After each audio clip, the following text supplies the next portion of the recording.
Well, welcome back. Today we're going to be wrapping this project up. I think we're about 2 episodes out from actually seeing this thing burn some fuel here. We're getting there. Today we're going to be about hookups. All the hookups, all the adaptions. This is where rubber meets the road. And we're pretty much going to start at the bell housing and work our way forward. Stay tuned. Yeah, you're going to want a wobbler for this job. Now we are using the snap lock washers. It should be the only thing you're using here. Can't tell if it's not even screwing into the... It's going. And they're very fine thread bolts. They're going to take a minute. You always want to do your bell bolts before you do your torque converter bolts.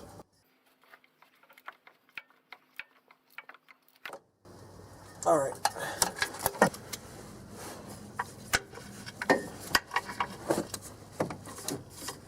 Well, no, this bolt's just really hard to get in.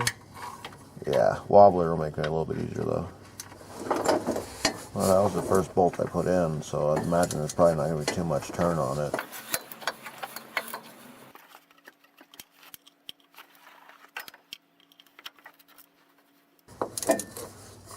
Yeah, let's see, like this one's going in. Yeah, it might either have dirt in it or gunk, or just take it out and see what's going on with it. Get the rest of these sent and it'll be much easier. Alright, this one's good. Okay, moving to the top.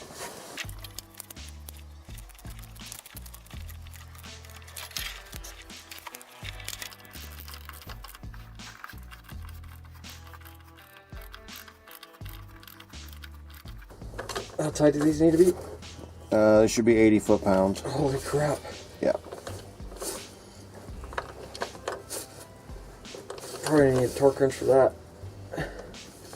You got a pretty good wrench on you, so just, you know, I don't think most people are going to go through and do this to the T anyway. Yeah, I know it's not getting any tighter. Okay. The only problem is on this side.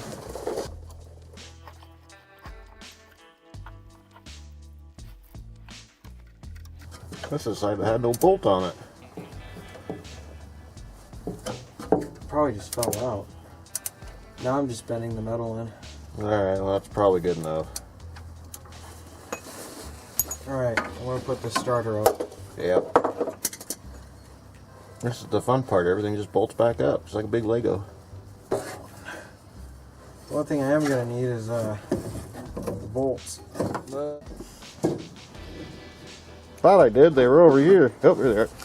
You can always tell starter bolts because they have that cross hatch in them.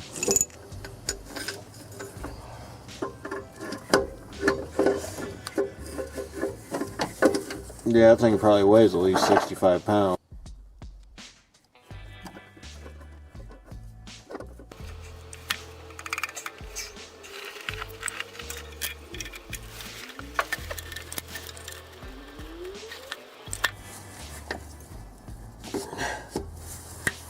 Alright.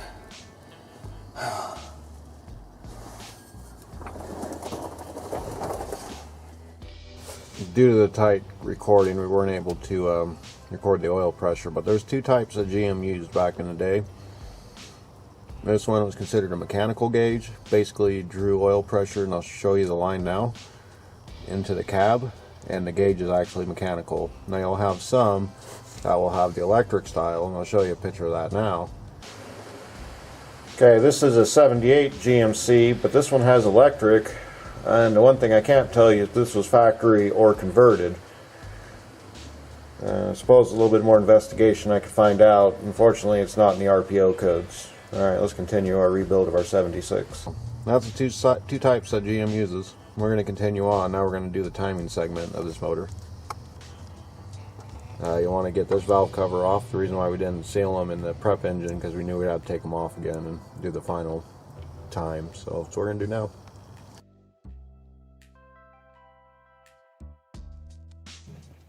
Alright, this is hot time of 350. We're going to call this one disturbed because we've never timed it before. We're going to follow these two valves. We don't care about what the rest of these valves do. They're not our concern. We're just concerned about these two, primarily exhaust and intake. We're going to spin the motor around. You're going to hear a poof. From the poof, we're going to put a coat hanger in and actually get the top dead center and see if our balancer matches. Now we notice with this motor being different on the bottom that we did not change the balancer for this reason, because we want to get this motor running before we do that. That's the only mark we have that this engine was running. We'll show you that here in a sec. Okay, spin it over. I need like one of those tools that can swing cranks. Okay, exhaust valve's coming up. Okay, intake is going down. The next poof is going to be our compression poof.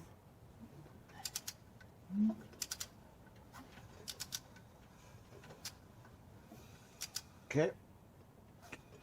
So stop or Keep going. There we go. Okay. So looking down here, the good old boys who built this motor knew that that balancer was either A off, or that's the way they wanted the mark to be. And that's what I'm kind of figuring. So pretty much, yeah, this motor's going to have an interesting little snarl to her, little growl. But yeah, that's interesting because our timing mark has been hand painted instead of factory. You can see that, you know, it's off, you know, by a fair amount, but who knows? That's a 400 crank on here, or 400 balancer, excuse me.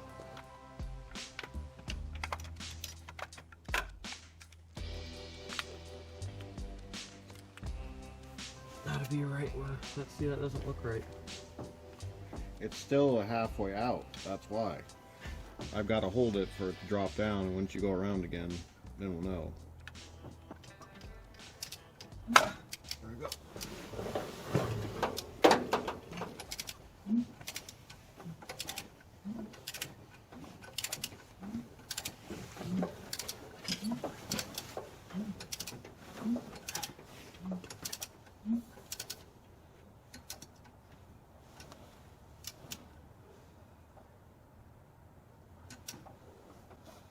There we go.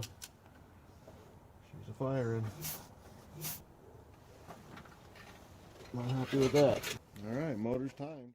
We're going to work on the fuel system next because we're going to make a slight modification. Otherwise, we'd probably wait on the fuel system and do that last. But unfortunately, it's in our road for what we want to do next. So let's go ahead and install the carb now. I do need that flathead right there. Need what?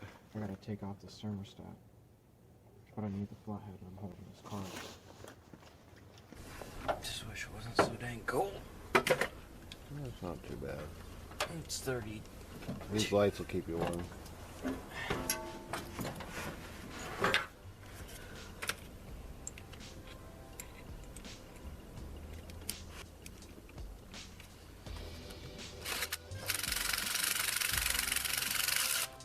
You gotta keep spinning it until it breaks loose.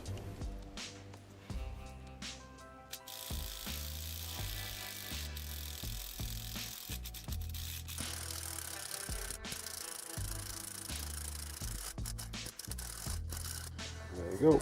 Easy out. Those are so cool.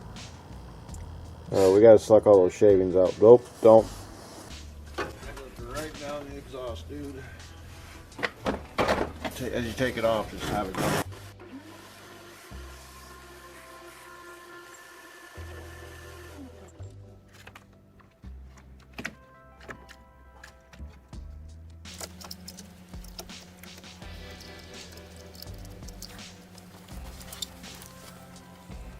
Now, one of these used carburetors are not too expensive. If you have actually a core, you can save a little bit of money, but for less than 300 bucks, I mean, you get a brand new rebuilt carb with a warranty. That's the key with these motors, to keep them alive. And this wire, look what they did here, is put in a quick connect. There's a little bit of hack wiring we're gonna have to fix, but it's not bad. I've seen a lot worse. So that's gonna have to be fixed before we put that together. Yeah, we're gonna have to have water temperature work before we start this motor too. Because some bad things about these motors, when they use these emission heads, or they use these 991 heads, is that they try to do get that compression ratio up to about 9.5 to 1, and you have real easy detonation going on. So the bad news I'm going to tell you is fuel economy will suffer because you end up having to run this thing a little bit richer so it doesn't overheat the flame front. Eventually we're going to want to put this thing on a diet of EGR to kind of combat it, but finding an EGR aluminum manifold is pretty much the way I want to go with this. You're going to put your valve cover on before you sandwich that down there? Good point.